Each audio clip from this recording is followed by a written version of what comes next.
जय श्री कृष्णा। जैसा कि आप लोग भी जानते हैं, कार्तिक मास का महीना प्रारंभ हो गया है। लोग इसमें तुलसी पूजन, दीपदान, जलदान और विभिन्न प्रकार के दान करते हैं, जिससे श्री हरि विष्णु भगवान प्रसन्न होते हैं। कार्तिक मास के 10वें अध्याय में हमने पढ़ा कि जलंधर की विवाह और उत्पत्ति कैसे हुई। अब इसी श्रृंखला को आगे बढ़ाते हुए हम 11वें अध्याय में पढ़ते हैं। एक बार सागर पुत्र जलंधर अपनी पत्नी बिरिंदा सहित असुरों से सम्मानित हुआ। सभा में बैठा था, तभी गुरु शुक्राचार्य का वहां अपमान हुआ। उनके तेज से सभी दिशाएं प्रकाशित हो गईं। गुरु शुक्राचार्य को आता देखकर सागर पुत्र जलंधर ने असुरों सहित उठकर बड़े आदर से उन्हें प्रणाम किया। गुरु शुक्राचार्य ने उन सबको आशीर्वाद दिया। फिर जलंधर ने उन्हें एक दिव्य आसन पर बैठाकर स्वयं भी आसन ग्रहण किया। फिर सागर पुत्र जलंधर ने उनसे विनम्रता पूर्वक पूछा, हे गुरुजी, आप हमें यह बताने की कृपा करें कि राहु का सिर किसने काटा था। इस पर दैत्य गुरु शुक्राचार्य ने विरोचन पुत्र हिरण्यकश्यप और उसके धर्मात्मा पौत्र का परिचय देकर देवताओं और असुरों द्वारा समुद्र मंथन की कथा संक्षेप में सुनाते हुए बताया कि जब समुद्र में अमृत निकाला तो उस समय देवरूप बनाकर राहु भी पीने बैठ गया। इस पर इंद्र के पक्षपाती भगवान विष्णु ने राहु का सिर काट डाला। अपने गुरु के मुख से इस प्रकार के वचन सुनकर जलंधर के क्रोध की सीमा न रही। उसके नेत्र लाल हो गए। उसने अपने धस्मर नामक दूत को बुलवाया और उसे शुक्राचार्य द्वारा सुनाया गया वृत्तांत सुनाया। तत्पश्चात उसने धस्मर को आज्ञा दी कि तुम शीघ्र ही इंद्रपुरी में जाकर इंद्र को मेरी शरण में लाओ। धस्मर जलंधर का बहुत आज्ञाकारी एवं निपुण दूत था। वह जल्द ही इंद्र की सुधर्मा नामक सभा में जा पहुंचा और जलंधर के शब्दों में इंद्र से बोला, हे देवता धाम, तुमने समुद्र का मंथन क्यों किया और मेरे पिता के समस्त रत्नों को क्यों ले लिया।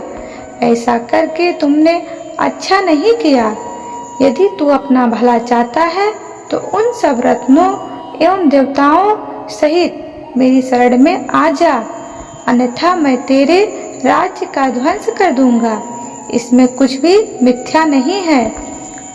इंद्र बहुत विस्मित हुआ और कहने लगा, पहले मेरे भय से सागर ने सब पर्वतों को अपनी कुक्षी में क्यों स्थान दिया और उसने मेरे शत्रु दैत्यों की क्यों रक्षा की। इसी कारण मैंने उनके सब रत्न हरण किए हैं। मेरा द्रोही सुखी नहीं रह सकता, इसमें संदेह नहीं है। इंद्र की ऐसी बात सुनकर वह दूत शीघ्र ही जलंधर के पास आया और सब बात कह सुनाई। उसे सुनते ही दैत्य मारे क्रोध से अपने ओठ फड़फड़ाने लगा और देवताओं पर विजय प्राप्त करने के लिए उसने उद्योग प्रारंभ किया। फिर तो सब दिशाओं में पाताल से करोड़ों करोड़ों दैत्य उसके पास आने लगे।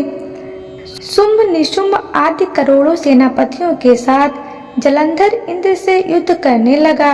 शीघ्र इंद्र के नंदनवन में उसने अपनी सेना उतार दी। वीरों के शंख ध्वनि और गर्जना से इंद्रपुरी गूंज उठी। अमरावती छोड़ देवता उससे युद्ध करने चले। भयानक मारकाट हुई। असुरों के गुरु आचार्य शुक्र अपनी मृत संजीवनी विद्या से और देव गुरु बृहस्पति द्रोणागिरी से औषधि लाकर जिलाते रहे, जीवित करते रहे।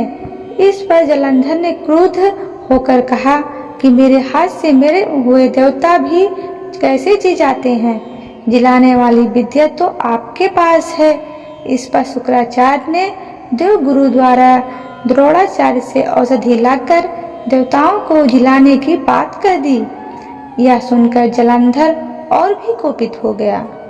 फिर शुक्राचार्य जी ने कहा, यदि शक्ति हो तो द्रोणागिरि को उखाड़कर समुद्र में फेंक दो, तब मेरे कथन की सत्यता प्रमाणित हो जाएगी। इस पर जलंधर कुपित होकर जल्द ही द्रोणागिरि पर्वत के पास पहुंचा और अपनी भुजाओं से पकड़कर द्रोणागिरि पर्वत को उखाड़कर समुद्र में फेंक दिया। यह तो भगवान शंकर का तेज था, इसमें जलंधर की कोई विचित्रता नहीं थी। तत्पश्चात यह सागर पुत्र युद्ध भूमि में आकर बड़े तीव्र गति से देवताओं का संहार करने लगा। जब द्रोणाचार्य जी औषधि लेने गए तो द्रोणाचल को उखाड़ा और सुन पाया। वह भयभीत हो देवताओं के पास आए और कहा कि युद्ध बंद कर दो, जलंधर को अब नहीं जीत सकोगे। पहले इंद्र ने शिव जी का अपमान किया था।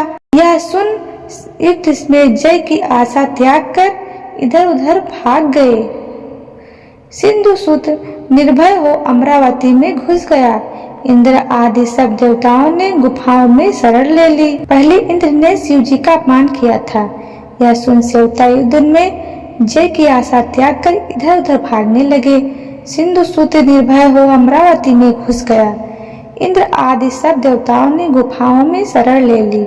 इस प्रकार 11वां अध्याय संपूर्ण हुआ। बोलो जय श्री कृष्णा।